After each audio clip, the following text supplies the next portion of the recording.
Value, I don't know how many times it was mentioned. David, did you resonate what they were talking about there?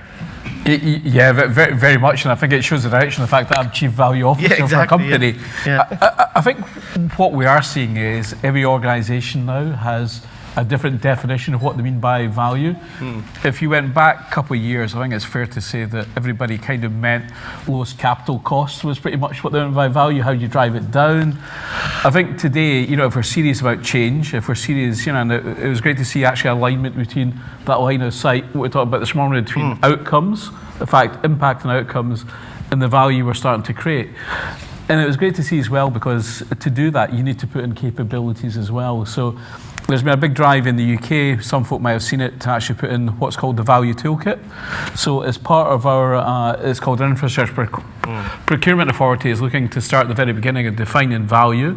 What are the key, if you like, drivers around about it, being able to measure it as well is hugely important, and to put it into contracts. So I think one of the big things though is we've kind of got really bad, I think, at storytelling.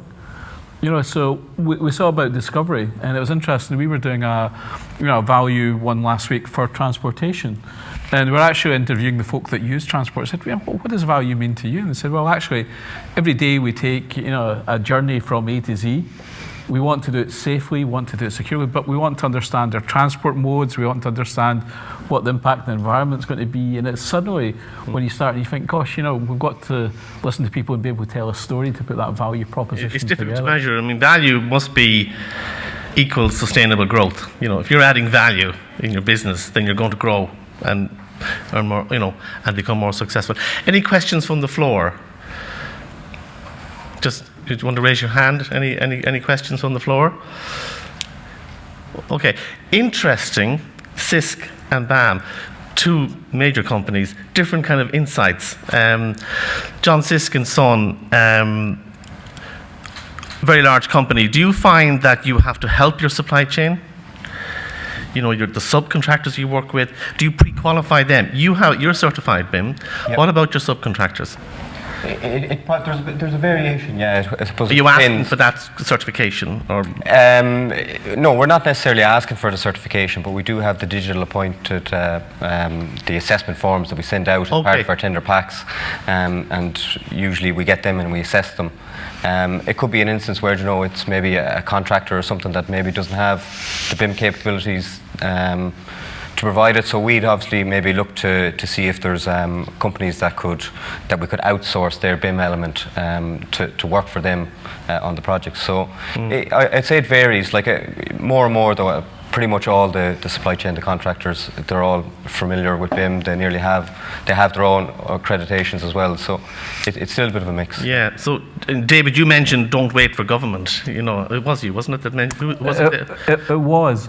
Yeah. And I think that the idea, if you went in the original mandate, was that it would come actually, if government did lead initially on it, it'd show the value within BIM, that actually contractors, industry would think, wait a minute, there's value in us for actually doing it. And when I saw your slide today, you're thinking, we probably overestimated what we could do in 2 to 3 years, but actually we underestimated what we could do as an industry in 10 years. And actually seeing both the BAM journey, the CISC journey, you think, God, we really have came a long way in the industry, haven't we, in terms of your journey moving on sort of thing, and where it goes next. So I think if government comes good, I think, of framing the problem, showing the value, then I think industry can really lead the way, and I think we've seen that this morning. I mean, we've obviously got a top-down approach in Ireland. We've got the Construction Innovation Digital Adoption Group, we've got DPAR, Build Digital, Construct Innovate, but actually bottom-up is interesting. That's what the Alliance is. It's an industry, it's a forum of organisations together.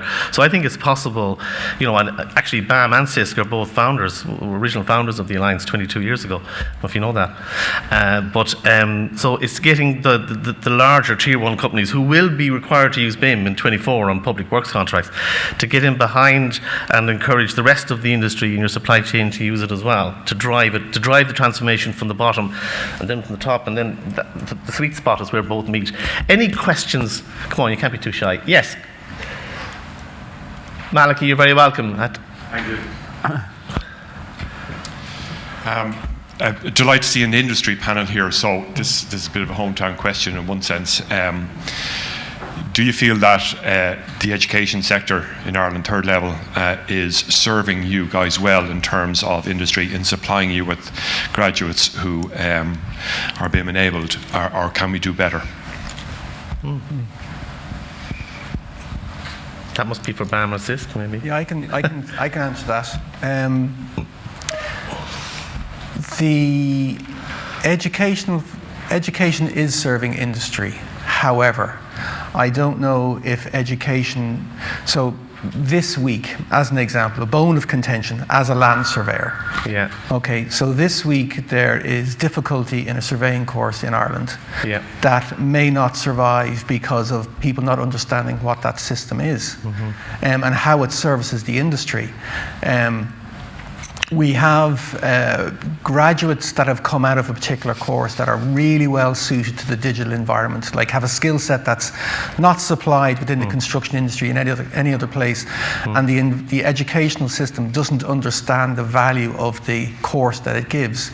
Now, when we take in graduates and we bring people in inductions, I gave one this week, like we are moving towards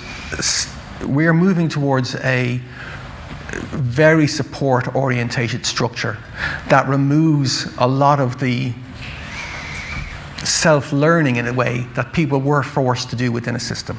So we're standardizing our approach that will enable a person that's coming from education, whether they're completely green to the industry or they've been in this industry for a long time, to adopt an approach that works within our process.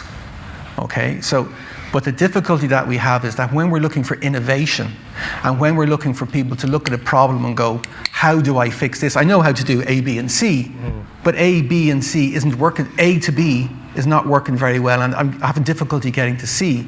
We need the individuals that are coming out to be curious enough to recognize that there's a problem, but also to have the confidence to put their hands up and go, that's not working. Yeah. That's not working. Yeah. So it's not that the people that are coming out of education are not fit for the industry. It's that the needs of the industry and what the education system develops or provides are slightly misaligned. Yeah, I think we move so quickly, it's very difficult for them to catch up as well. Thanks, Simon. David? Yeah, I think it's an interesting question. One of the things I'm seeing in Scotland is, in terms of digital, it's the further education colleges that are putting people out that are really, delivering value. And I think the reason for that, when I've been in, it's probably been about 70% in skills, 30% in knowledge. So they can actually go out and do things that are pretty practical, and the knowledge is starting to come within there. And I think the testimony with that would be World Skills. Which is on today. Which is on today, sort of thing. I don't know if you've seen, have a look at World Skills. Yeah. I mean, it's a World Olympic of Skills, and there's a digital category within there. And really young people coming from Scottish further education colleges into it. And they can probably do, and I hate to say it, probably about things that 70% faster than folk that have been in industry for 30 years, because the level of training they get. So I think the further education college is getting it right in terms of the balance between knowledge and skills. I think when I still look in terms of the undergraduate courses, I think it's the same sort of pedagogy that I had. See, one of our gold medalists is down there on the World Skills. Right. Fantastic. Yeah, so we are doing it. I just want one observation I'd make on it, and actually Carolina from Corfu, Chile, yesterday mentioned this. They're embedding digitalization and BIM into the technical colleges and the schools. And actually, that's one thing we put into the roadmap in 2017 that hasn't really flowed through. And this was the idea of the professional institutions getting around the table and agreeing on common competencies for architects, engineers, surveyors, so that when they come out, there's a level playing field. Like as a quantity surveyor, we consume data. We don't create the model, but we need to be able to digest it and consume it and interpret it. And I'll say I'm finishing my career in quantity surveying in TU Dublin next week. 30 fantastic years. But I don't believe we're creating surveyors for the future, digitally wise, but that will change. That will change, it has to change, because the quantity surveyors need, and the land surveyors, they need to be able to work with these models like they do on TikTok and Instagram and all the other things. It's just the way it's going to be. Yes. But Alan, it's not just quantity. When you look at quantity surveyors, right? They are the dark wizards of money in a project, and their black art is in Excel. Oh, yeah. And the ability to use an Excel is not digitally enabled. It's just a really cool calculator. right? But the problem with that is that it leads to variation in the process. So if we were talking about value, but within value there's waste, and within that there's variation. Things like Excel, where the quantity surveyor lives in a modern project, is not a sustainable digital tool, because it's open to so much error. There was a Gartner survey that showed that 80% of Excel sheets hold errors.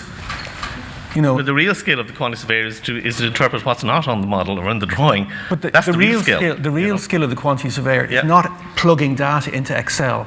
It's working within a system or a platform that allows the cost information to travel through cleanly, but allows the quantity surveyor to use their qualification to enable better contracts, to enable better pricing, to enable better understanding of the model and forecasting. It's the technology is to take away the burden of dumping stuff in Excel. There are examples of some governments across the world sort of requiring BIM introduction into all third-level programs, and stipulating a requirement that your course must have this requirement, and your graduates must have these competencies coming out. Okay, I can smell the coffee. We have a couple of minutes left. Any questions for our audience? There'll be obviously a chance to talk to everyone in coffee. Yes. Just give us your name and your question.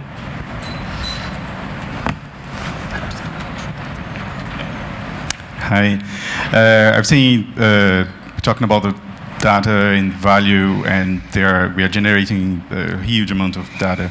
So my question would be about the education. So when they're being professionals, like we need to add some, do you think we need to add some programming skills to this group? Like in a BIM team, have someone with the more programming capabilities. What do you think? Like, how you're can talking we about improve scheduling, construction scheduling, is it? No, in terms of all the data we create in BIM. So how we can, in terms of software programming languages, and then get these data and process these data. How do you think that being professionals need this capability, or we need to bring IT into the pool as well? Does anyone understand? Yeah, thank you. For some of this anyway. So, so like on the data analytics side, within CISC we have a dedicated data analytics team. So we don't see it that it's, I suppose, everyone on site that needs to understand programming to be able to analyze it, as long as we have a function within the business that is capable of doing it. And that's kind of the direction that we went in, because it's probably not practical to think that just graduates from construction courses would be coming out of the industry with them capabilities. So that's the kind of the road that we took. Yeah. Absolutely. So listen, I think we're going to wrap it there. I'm sure you'll be staying around for coffee, and there'll be a chance to network more. We've pulled it back by 5 minutes, which is wonderful. So our breakout starts at 11:30. So Ken and Paul and Alan and Barry, you all here.